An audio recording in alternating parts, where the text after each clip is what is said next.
about this story. Once upon a time, I was a tree guy, and I worked for the biggest tree company in the world, actually. And I started at the ground. I started from ground up, just like everybody else in the world does. Started on the ground, running a chainsaw, dragging brush to the chipper, fucking worked my way up. I moved up pretty good though. I had a hell of a fucking gig there when I finally I got so high up that I had to quit, because that's how I roll. Become the best I can and the best, and then I go find something else to do. It's just how I live. It's kind of fucked up and sick, but that's a true story. But I remember in the world of construction and that kind of field, I've done construction, and I consider tree work construction. We'll call it construction. And you're gonna always have guys that want to be the best, all right? And I'm not the best at tree work, but I was pretty damn good. I was really, really good at what I did. I did a lot of rigging and roping, like the hardest trees to do, like the ones that nobody would do. They were just fucking, there was another cut. There's a couple other guys that are like, we all have like, at the same skill level, we'll say, you know what I mean? Like, say you're on we'll just say we were at like, I'm going to say I was a fucking 7, almost a solid 8. All right. Out of 1 out of 10, I was a fucking solid 8. I was a little heavier as a tree climber. But I also used to run a big, it was a big, huge skidder, they call it. And instead of having, for dragging logs, they would turn it into, they'd put a bucket on the back, a cherry picker. A man bucket, just like you see the guys trim trees down the road, except for this was on a skidder. And a couple years, I don't know, maybe a year, right after I got promoted to a foreman, I started running a crew. And I didn't even want to run the crew. The reason I got on the crew is because the guys I was working for were trying to fucking get me fired. And the boss ended up, I turned down a crew a few times, and then I had to take a crew to get away from these guys. They kind of manipulated me. But this kid came in, and he came in from he didn't start there from the ground up. He started somewhere else climbing and worked his way up. And he was a good climber. The kid was a tough little bastard. Fucking, little ghetto motherfucker. Little slim shady. And, he was a good climber. And I mean, I could tell the kid, I can sense hate on people. I can sense hate. You don't have to tell me you hate me. You can't tell me you love me and fucking, I already know. I can sense that. I always call it hate. Now I know it's jealousy or whatever. And this kid, I got him promoted. I got this kid promoted. I've never been the kind of guy where I worry about somebody taking my job. I could give 2 fucks. I don't care if I'm the guy on the ground. Like I said, I didn't even want to be promoted. That's the kind of guy I am. I just get promoted, all right? I don't care if I'm the guy pushing the fucking broom. It does not matter to me. I'd rather be the guy pushing the broom, to be honest. It's just how it works. You don't want to be the foreman, you're going to be the foreman. So anyway, this kid, he got promoted. He had a little climbing crew and shit. And, I don't know, he had something, he had a thing for me, just a fucking natural jealous of me, an envy of me, we'll say. And I'm kind of proud of that, I'm going to say I'm kind of proud to get out an envy of me, good for him. I do, I respect that, good, I'm glad the kid had an envy of me.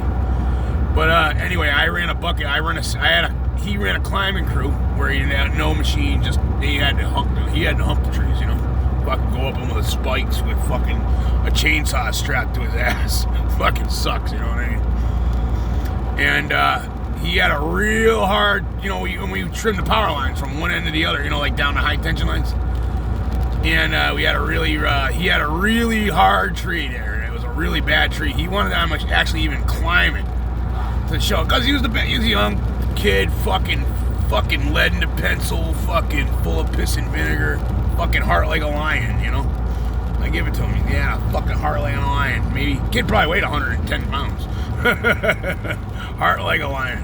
Fucking brain full of rocks. Good climber. The only thing is he was a little too confident too. You know, and that's a bad thing in that business. You can get killed really quick. You know, there's a lot of guys that have been killed really fast doing tree work, especially when you're a climber and a tree, you know. But anyway, I ran a skidder, and they would get like big money for it. You know what I mean? To bring that skidder, and they'd get like, I think it was like fucking like, it was like a fucking, I think they'd get, I forget how much they got. They got like $100 an hour for it, or something, like $110 an hour for it, or something. So the company we're working for, if they can bring a skidder in, you know, convince the client that they need a skidder, you know, and a skidder crew and this and that. Fuck yeah, you know, that's more money, you know. They'd rather bring a skidder crew in and a whole fucking bunch of this different high-end equipment instead of just having a fucking climbing crew. That's how they make money. And I show up on the job with the skidder, you know, like me and this kid knew each other, you know, we worked together each over the time and stuff. Like I said, he was enviable. And he was like, you know, yeah, you're the best, they sent you down. And I'm like, no, man. I tapped him on the shoulder, like, you know, I'm just here because they got the ski. I already knew what he was feeling. I knew how he was feeling. He was hurt. It hurt. You know, it hurt that I showed up on his line. It hurt. And I'm like, yeah, I already knew that, you know. And I'm like, and I got up in the bucket and I started taking the tree down. And him and his little gang were sitting there fucking talking shit the whole fucking time. I was up there for like an hour. Finally, I just got sick of it. I said, I came down and I asked him if he wanted, you know, like basically like, hey, you want to go do it, man? Go take it down, you know?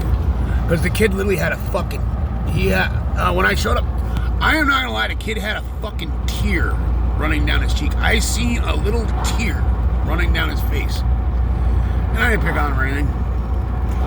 Because I knew that hurt his ego. It hurt, you know, it hurt. I understood that. I know I was fucking 35, so, you know, at the time.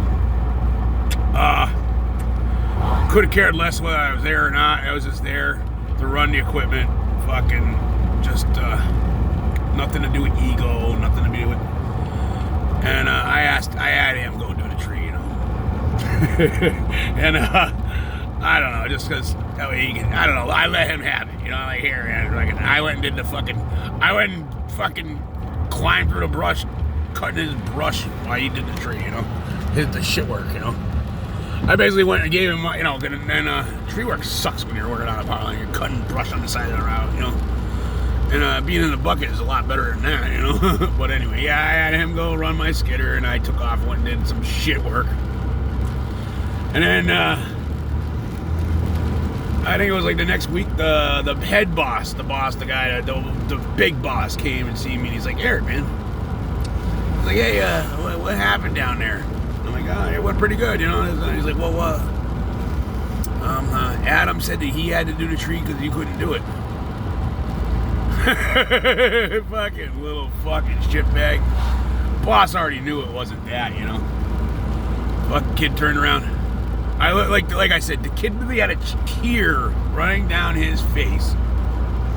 And I just, out of compassion, I gave him the fucking tree, you know.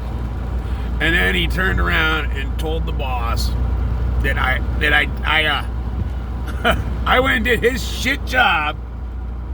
And he turned around and said that he had to do the tree because I couldn't do it. Little fucking scumbag, little piece of shit.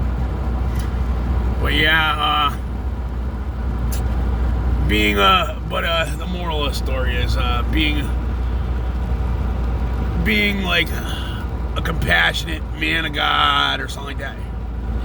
Stuff like this is gonna happen to you all the time. It's gonna be like, you're not even gonna get phased after a while. If you let stuff like that bother you,